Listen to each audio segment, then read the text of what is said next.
Hi guys, I'm Garen. I'm JD. And this is Investigating Comic Club, where we chronologically read, review, discuss, and rate specific crucial stories of the medium.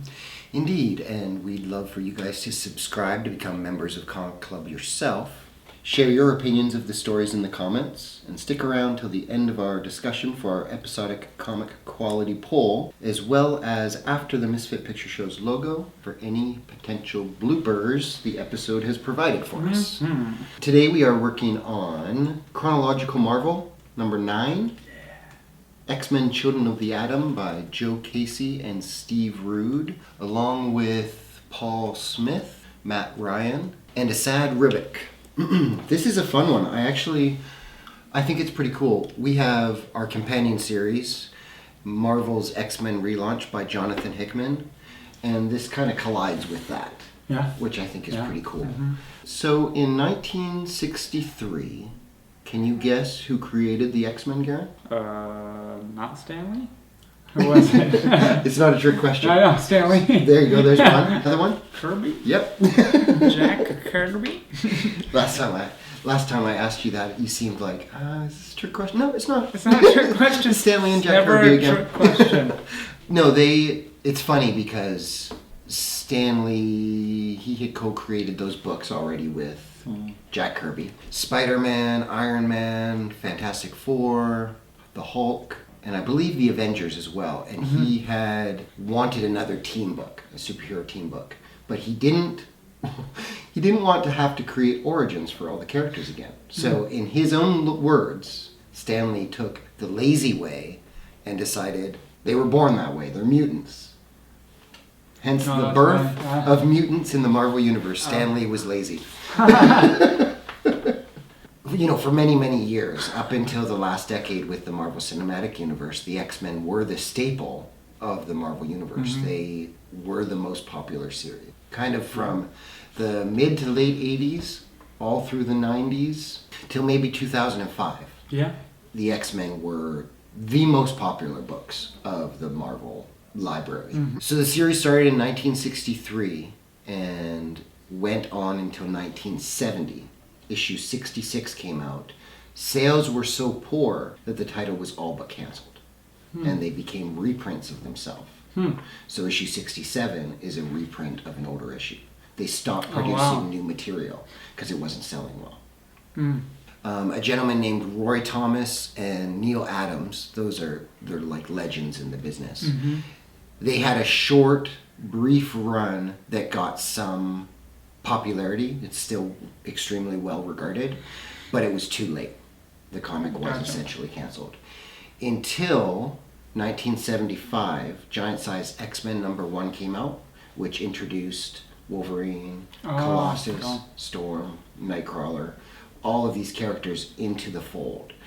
This series, you'll see it is Marvel Girl, Cyclops, Angel, Beast, and Iceman, the original group. Yeah. Giant Size X-Men was a much more...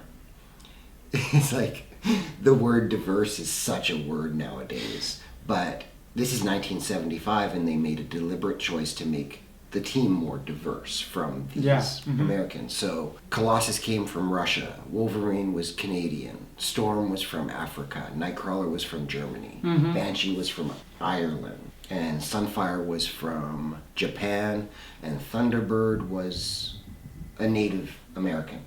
Gotcha. And that was the group, except for Cyclops. Yeah. Cyclops stayed on. And then, boom, explosion. Chris Claremont took over, and in his 17 years, the book became that staple. For this, that's kind of where our history will kind of stop. Gotcha. We'll stop right there.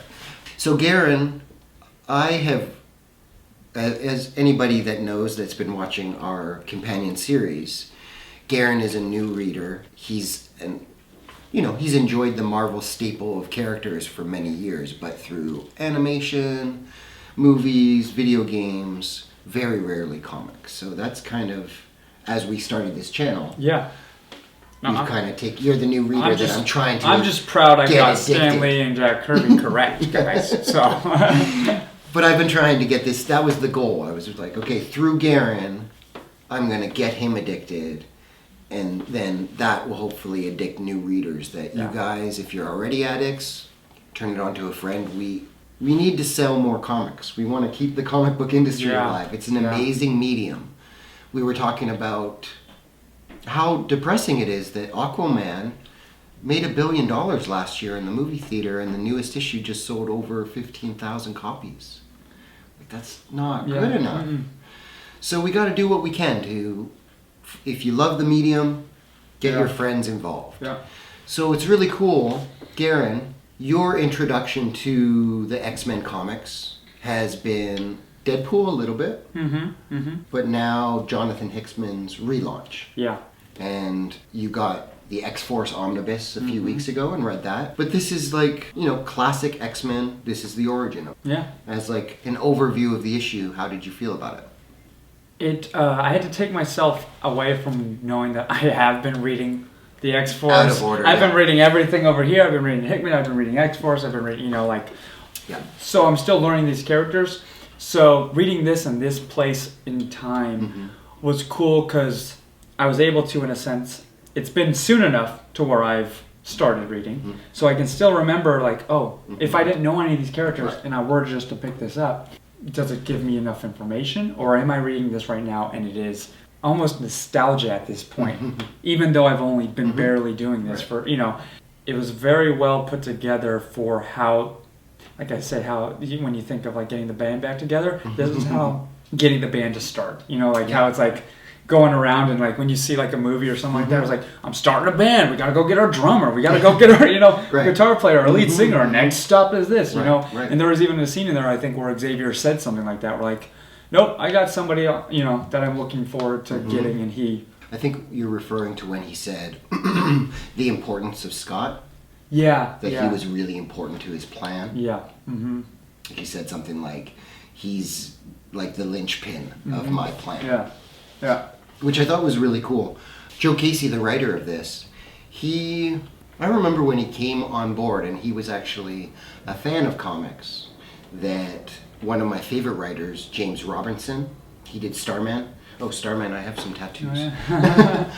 James Robinson was the writer of Starman, and Joe Casey at some convention walked up to him and got him to sign some books. They started talking, and James Robinson at the time was writing Cable, and he had to leave because his workload got too much. And he chose this Joe Casey guy to replace him. And Joe Casey has gone on to now have a pretty excellent career in the comic book industry. And one of the things that he excels at, and maybe it's because of his fan background, are these past stories. Reinterpretations, not even really reinterpretations, but new stories within the canon. Because I think the quality of him that is a fan, he's careful not to contradict certain continuity. This one is like Frank Miller's Daredevil Man Without Fear. It all takes place before issue 1. Gotcha. Yeah. He also it was difficult, we read Fantastic Four Season 1. He has a Fantastic Four series that's very similar to this, where he did the retelling of the origin. Yeah. But I decided to go with Season 1 because it had Namor and it had the Mole Man, it had those things in it as well, which I felt like for what we're doing, it's a little better. That one, and it flowed very nicely the song, which I felt the same with this. This flowed reading through it, I read through it. And this is the first one where I didn't read digitally. I usually read digitally. Right. This one I felt, even just skimming through right before I started reading the book, the art at the beginning, I was like, I don't want to take away from it, or like the details of it and stuff like that. And I feel like I want to take it all in. So even though this was an easy read for it just being skimmed through, and I was able to I was so in it, I did take time to notice the details of the art, and especially the first half where it's that detailed of certain scenes where, and we mentioned the scene with them talking in the office, and then the secretary, and it's she doesn't even say anything, but it's that whole detail of everything in there, and you can go back through, and I even was going through and picking things out, and just the detail of the high school, and you felt like, oh, this isn't just a high school, it is a period high school, it is there was little things in there where you saw each grouping of student, brought out in these panels. The artist for the first 3 issues of this, his name is Steve Rude. There's a documentary on him and his art that is on, I believe, Amazon Prime right now. I haven't watched it, Uh-huh. but I do remember when this was coming out, and it suffered massive delays. I believe that he suffers from mental illness and could not finish the series. And it breaks my heart because, you know, that's a terrible thing. So many artists, so many people that are creative, they are a little bit mad, you know, and I say that myself. It's just a fact of this world. Some people that are creative, they can express themselves this way, they can't do it this way. You know what I mean? There's and you see his art, like that picture with the secretary, and the detail in her office, which isn't even the office where it's taking place in, is outrageous. Yeah.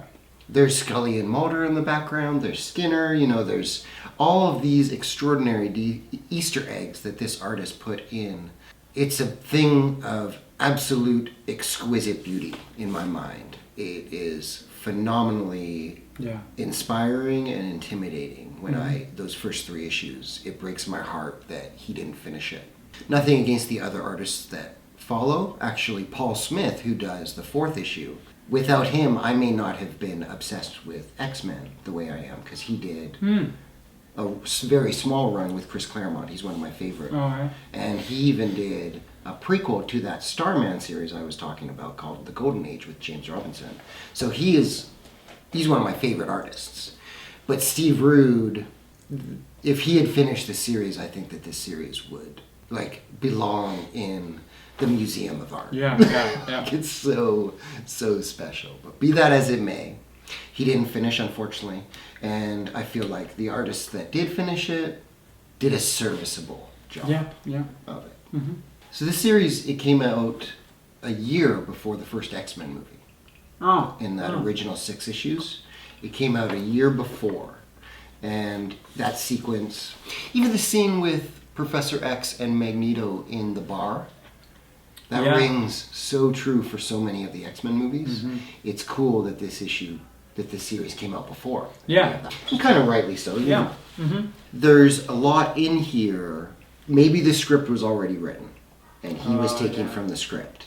Or vice versa. I'm not sure. But it's certainly right away from the page 1, we're introduced to what mutants are, how society views them. There's a disaster, and mutants are to blame. Suddenly we're kicked into high gear, and it is mutants kind of on the run. And they represent the misfit, the freak, outcast, the outsider. You know, whatever it is, it's a plug-in for that. And it's a thing of beauty. The series originally, they weren't the minority. Stanley and Jack Kirby, elements of that came as the series kind of went along. But it was kind of an inevitability, I think. I liked how it wasn't me, even still knowing the characters. I liked the somewhat slower reveal of Hank. Even though knowing who he was and that kind of thing, they didn't really say his name, a full part of his name. So not fully knowing who he was, and he's not this big blue hairy guy, you know, so it's but it was still enough for me to be like, this guy is probably a mutant, but he's the football player, but he's being nice to these people, you know, kind of thing. But then for it to, I think, gradually said his full name, but it wasn't it was one of those where it's you know who he is, but we're not going to let you know who you know who he, you know, there was enough of that. They played with it a bit. That played with it, which was it was a reveal. You have mentioned before in the Fantastic Four how you like pop culture references. Unlike the Fantastic Four, although this one does make plenty of pop culture references, it keeps it kind of vague and changes it enough with Jerry Springer and Charles or Marilyn Manson. You know, you kind of recognize the plugins for it.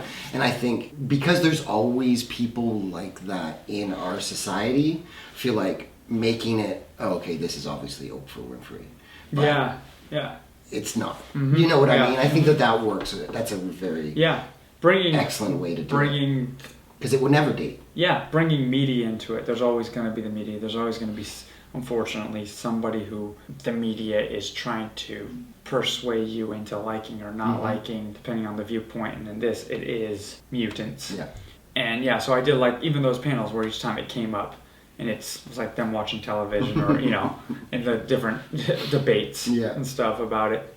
Yeah, the humor of those scenes, I think, is it's pretty charming. Like when they're on the Jerry Springer show or whoever the whatever that. Yeah. And the one with the horns, and it's like, no, come here, get away from me. Yeah. It's pretty great. I liked, we talked about Xavier as a character in the last episode or a couple episodes ago of the Jonathan Hickman. Oh, yes.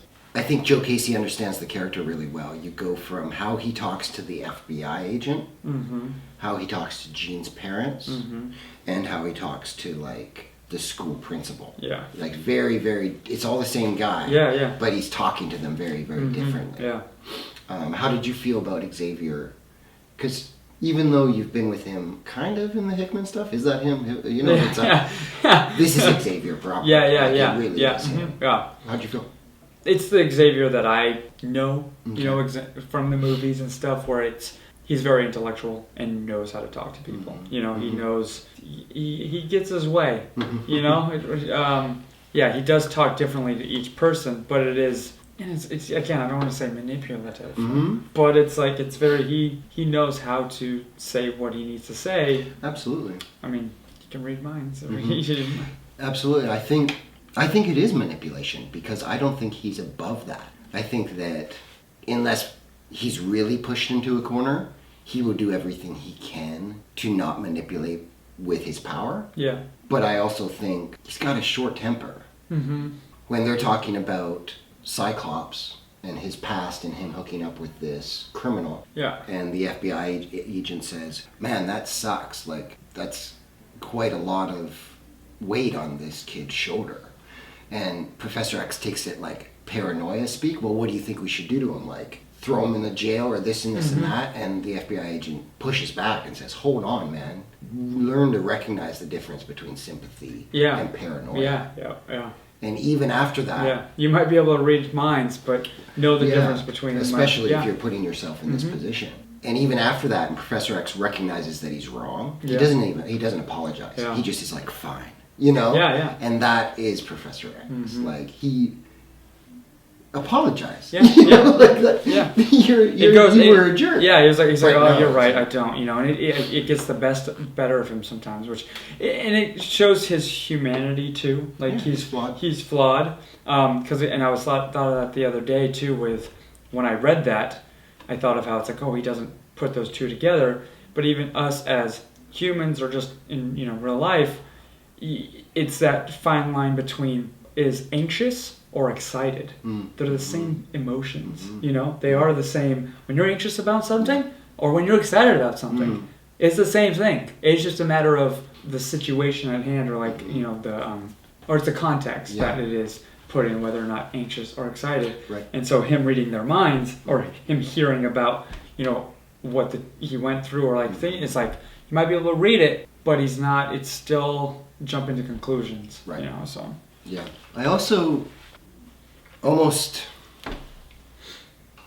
too well Joe Casey, because when he wrote this, he actually says in the foreword that he remembers writing certain scenes of this while the Columbine shooting reporting was going on.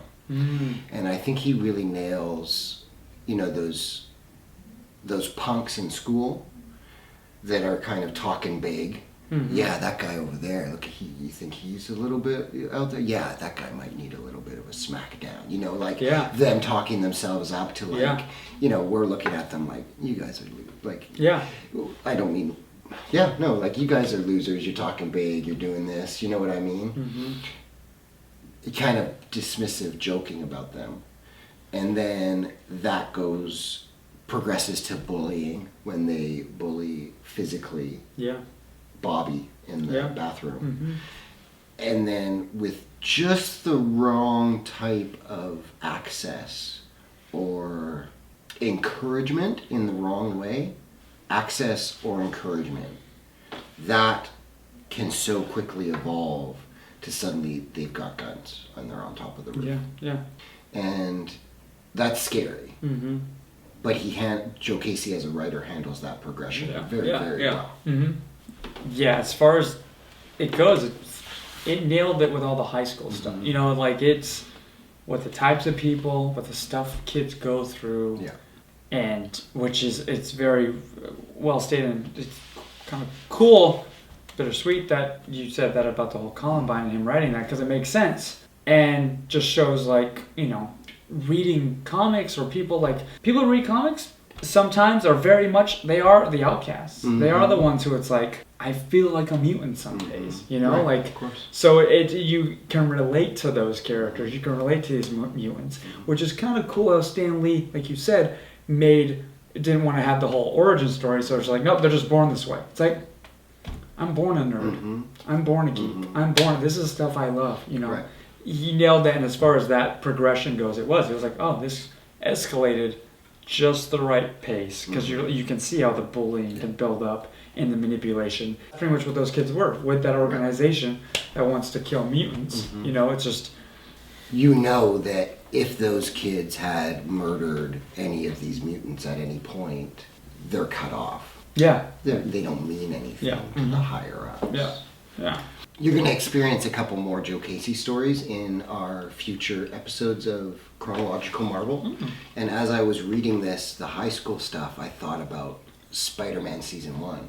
And I thought, oh, Joe Casey. He would be such an excellent choice to write something like that. You know, he really gets it.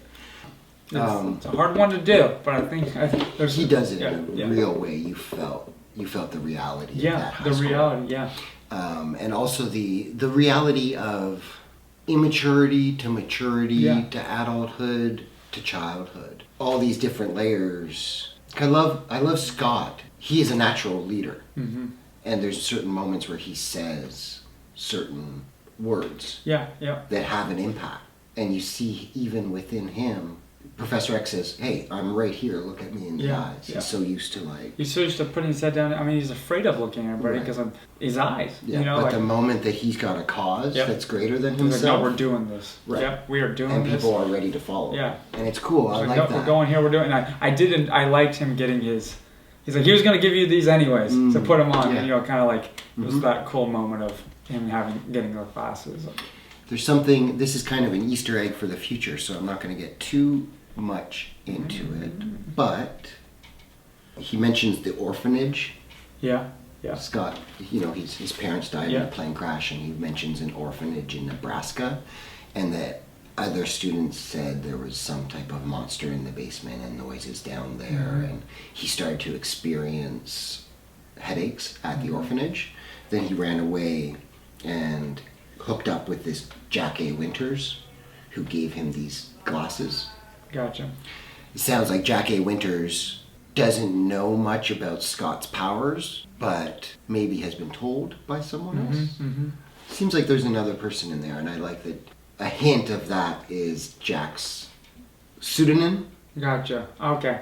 Jack O'Diamonds. Yeah. There's something there in the future. Write that down, guys. Write that down in your comic club journal. I hope you all have one.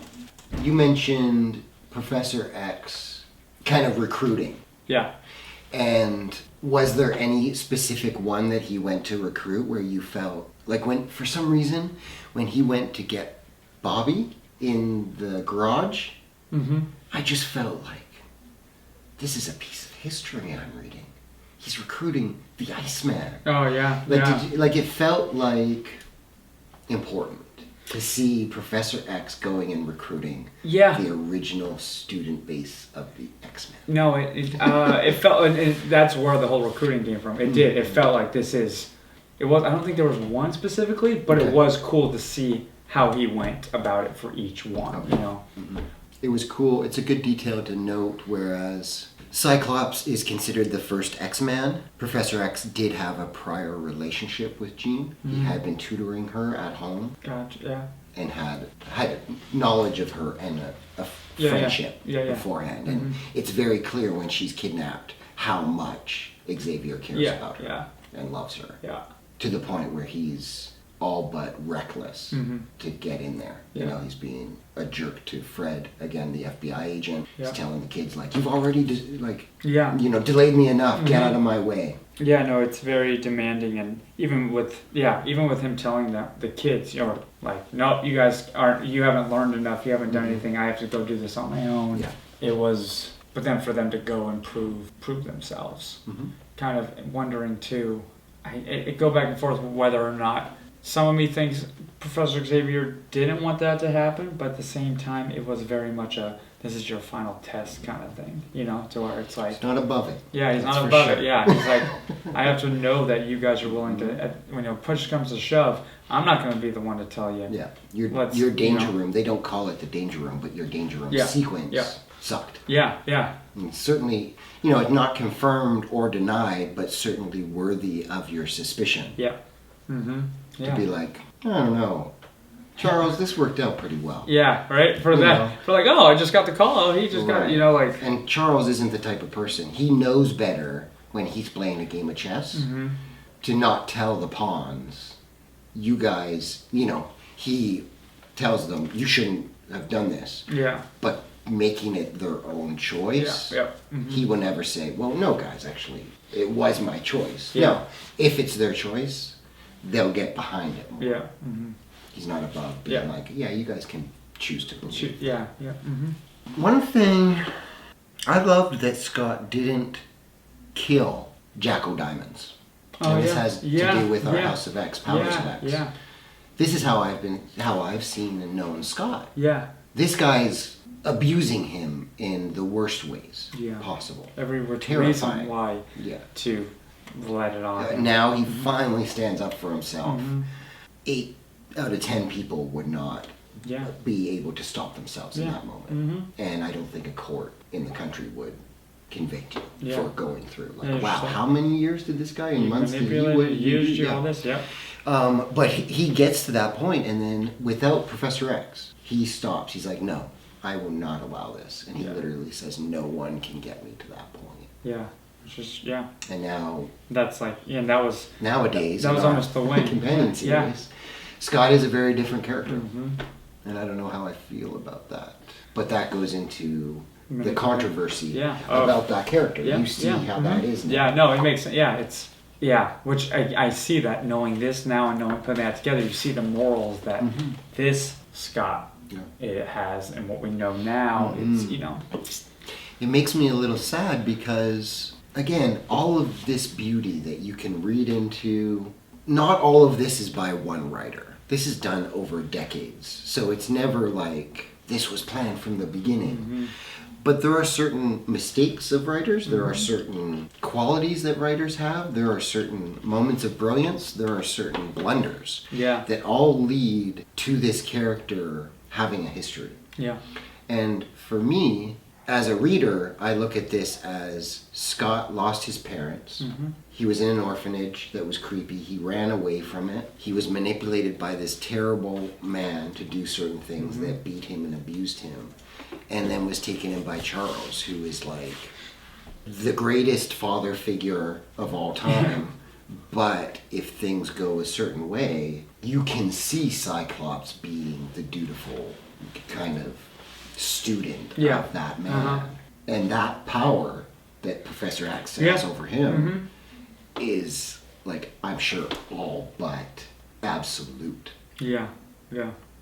So it takes on a different layer when we read the newest issue by Hickman's, where Professor X is literally saying, you can't die. Yeah, he looks at him and just like, you can't, It's kind of dark. Yeah, it is. Yeah. If you think about, wow, this is the beginning of their story, and now he's just sending him out on a suicide run. It's almost like Cyclops is Professor X's disciple. Yeah, he is. Yeah. I did want to point out the colors in this by Paul Mounts, who is a veteran of the industry, are very rich and special. I have the original issues that I bought monthly as they were coming out, or some of those issues were delayed. You know, these 6 issues took about, I think, 10 months to come out in full. This came out in 2001? 1999. This trade came out in 2001. Oh, they come in, that makes sense. Columbine. Gotcha. Right. So the colors are really pretty. Yeah. And the quality of the paper stock, everything. It's a nice book. If you don't have this one, I would recommend it for sure. I liked the super soldier that they kind of created. That was cool. You know, it's fun. Yeah, like, for me, rereading these. Yeah, you're rereading. Yeah. I didn't remember that. Yeah, and they put them in there with them.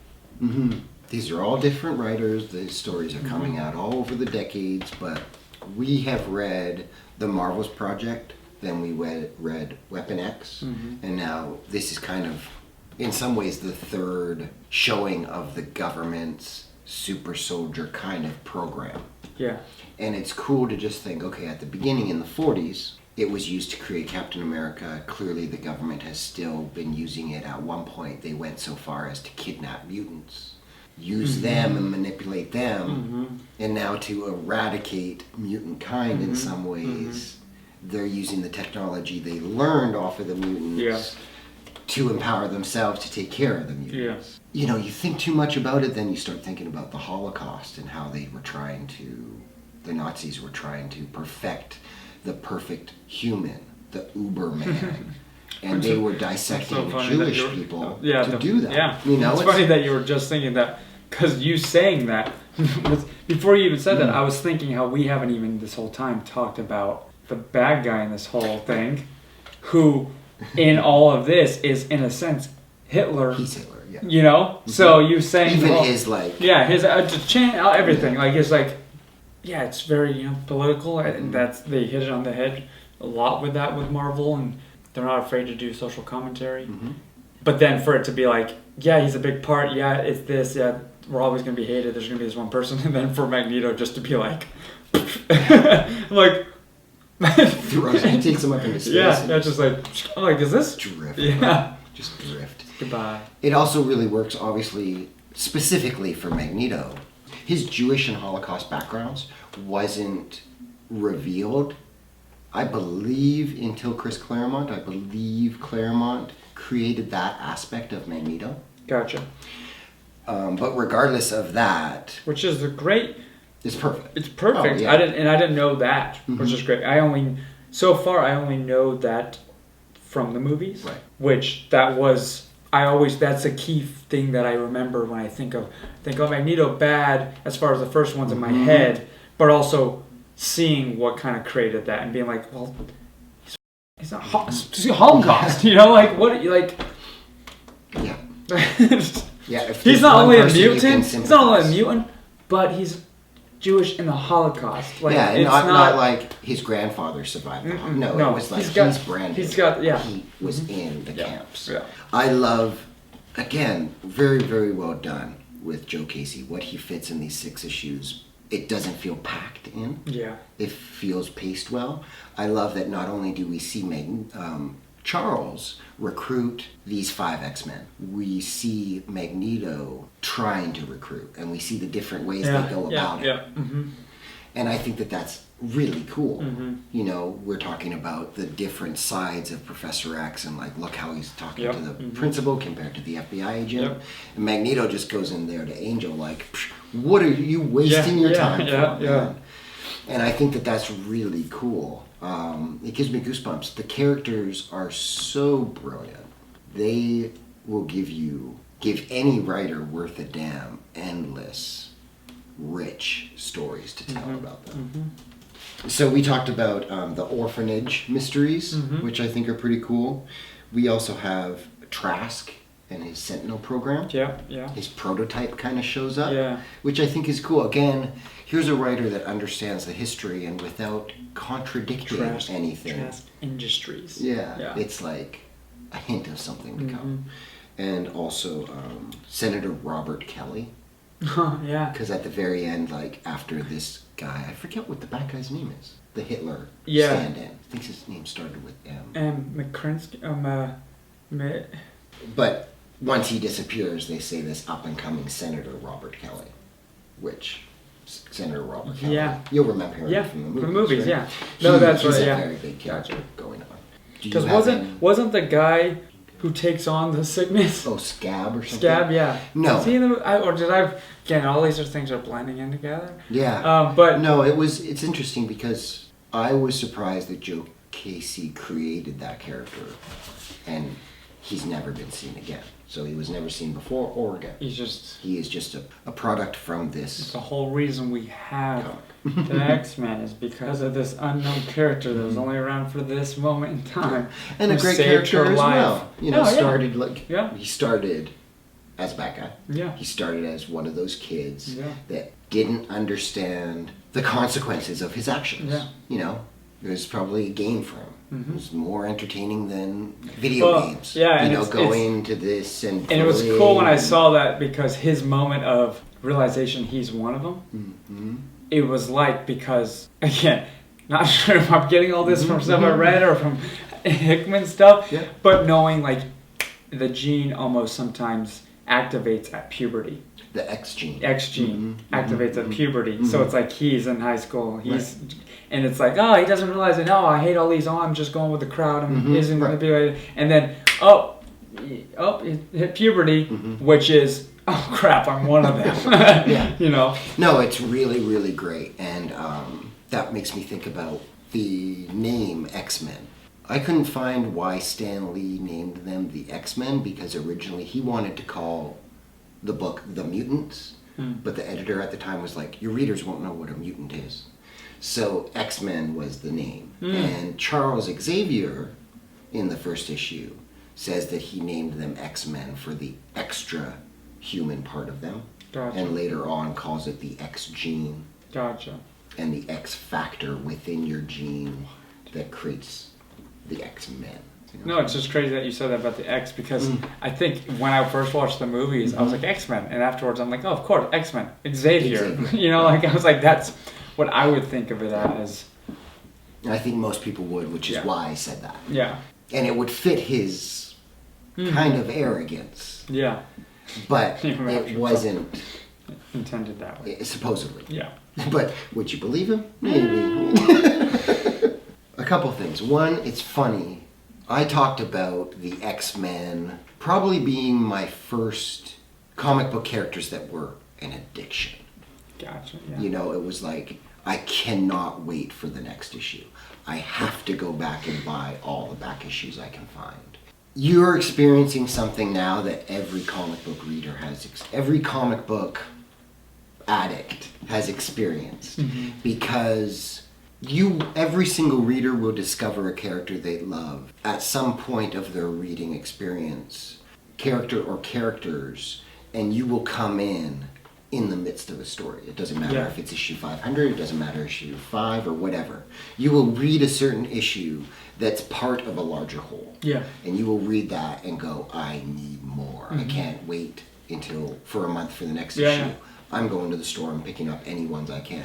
And you go back and you pick up issue 270, 271, 244, and you can't wait till you have a perfect run. Yeah. You read those issues completely out of order. And then part of the fun is, oh, this and that, and oh, this and that, and there's always spoilers involved. Yeah. But because it's a sequential story, there are always things to spoil, but there are always things to be revealed.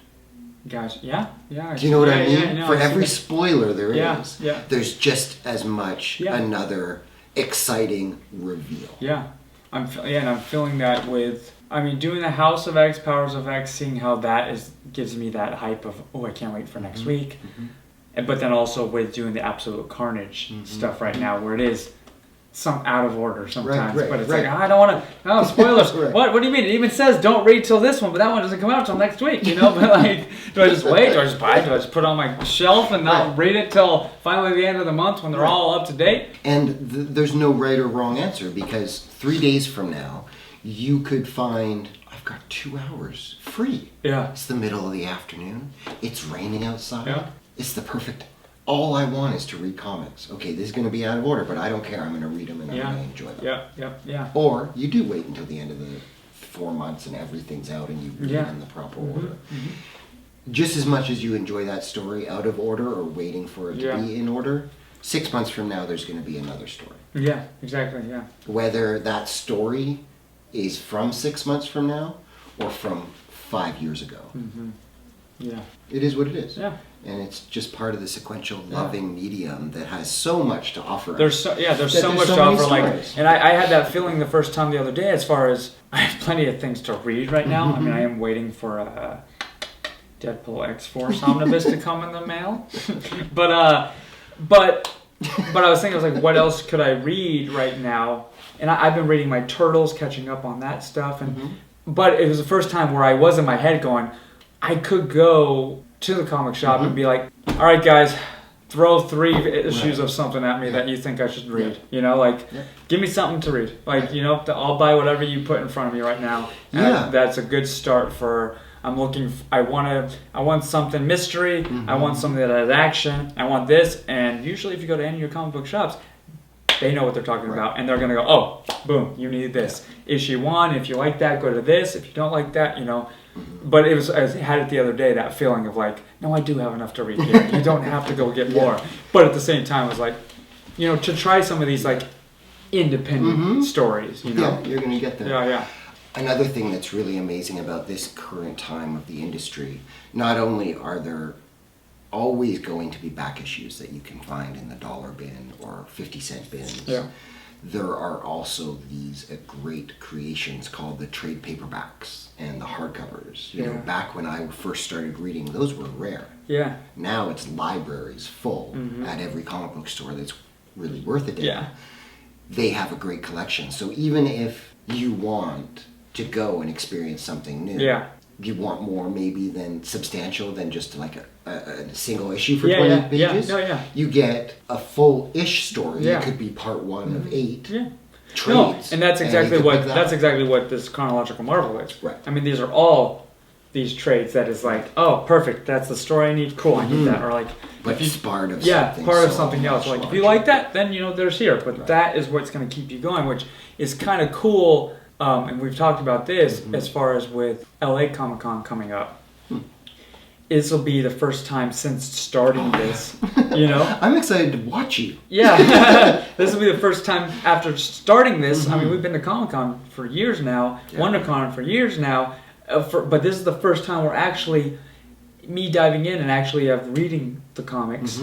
To go to like, we were like, yeah, should we go? Do we not? You know, I've never been to LA Comic Con, but it's like, this is one time we're like, no, we should go at least one day. Right. And I'm looking forward to go to the bargain bins, to look at stuff and like see how that, you know, affects me now. Yeah, be like, sure. Oh, that's cool. When is LA Comic Con? October, I think, 13th through the 15th. Okay, I don't want you to answer this now, but one of the questions I will ask you in our grand finale of Chronological Marvel is, okay, you just kind of dipped into all the foundation of the Marvel Universe. Are any characters specifically you're enjoying? Don't answer yet. Yeah, no. But is there one or a team or something where, like, I kind of want the next one? You know what I mean? I'm looking forward to hearing your answer for that. And there might not be. You know, you might be like, it's great to have a foundation, but no, I don't really feel I need to, like... Yeah. That kind of goes into this last point that I think is another great Joe Casey thing that he did here.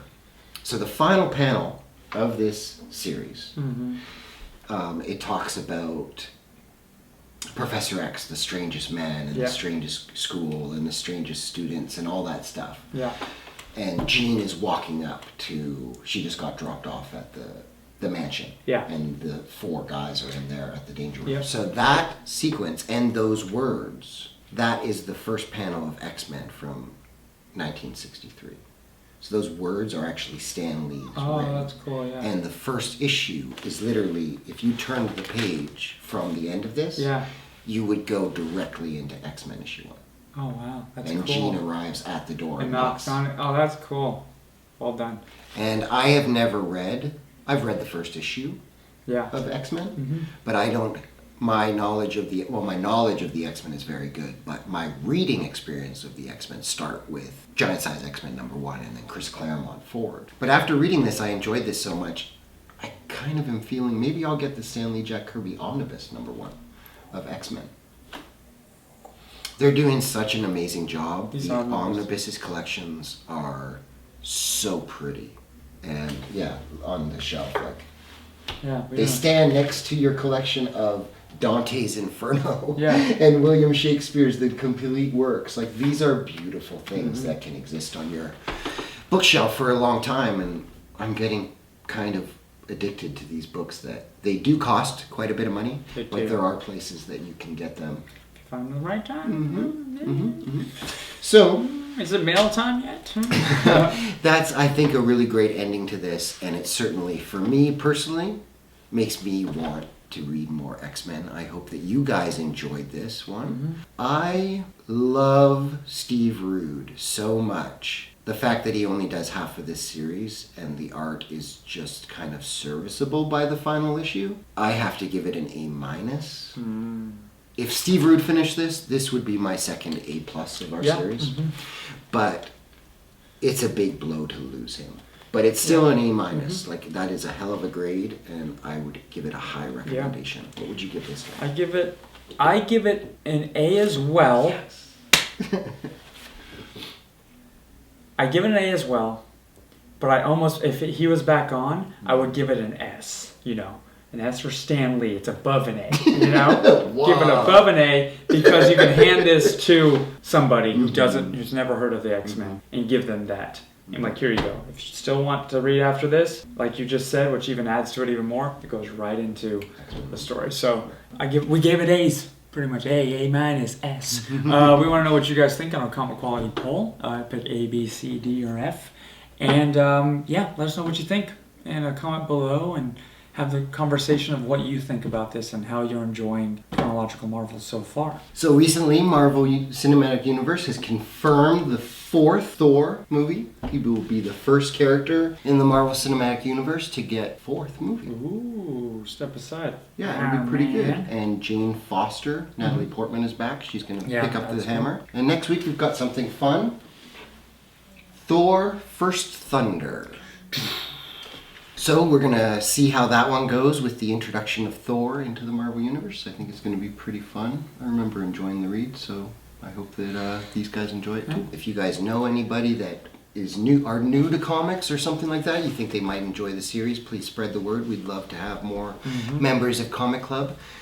I hope that you guys enjoyed that this review became a big time kind of discussion of the two of us. We just kind of rambled. I think we were both just kind of excited about the X-Men, how this collided with our companion series, Hickman's relaunch.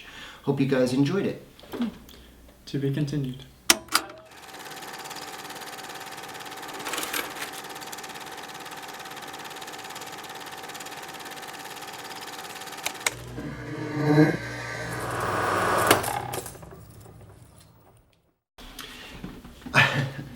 So there's some... Do you mind that I'm just kind of like... Because you said you didn't have any. Yeah, so I'm just kind of like nothing. You. I got nothing. Okay. I'm almost... Nothing. That. That's what we got.